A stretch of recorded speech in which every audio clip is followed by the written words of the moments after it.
స్వతంత్ర భారతదేశంలోనే మొట్టమొదటిసారిగా డిజిటల్ సర్వేగా పద్ధతి ద్వారా జనగణన మొదలుగానుంది. జూన్ 29 వరకు మొదటి దశలో జనగణన మొదలుగానుంది.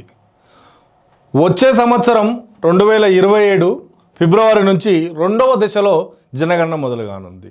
జనగణన ఎందుకు మొదలుగానుందంటే భారతదేశ జనాభా ఎంతైతే ఉందో దాని ద్వారా నియోజకవర్గాల విభజనే కానివ్వండి, లేకపోతే రిజర్వేషన్ల పద్ధతి అమలులే కానివ్వండి, ఏది జరగాలన్నా ప్రతి 10 సంవత్సరాలకు జనగణన జరగాలి.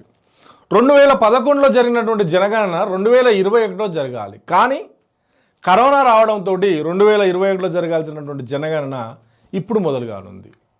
ఈ జనగణన కూడా గతంలో ఇంటింటికి సిబ్బంది తిరిగి వారి వివరాలు సేకరించి ఒక మాన్యువల్ రూపంలో పేపర్ మీద రాసుకొని వచ్చేవారు, తర్వాత వారి డీటెయిల్స్ను చెప్పేవాళ్ళు.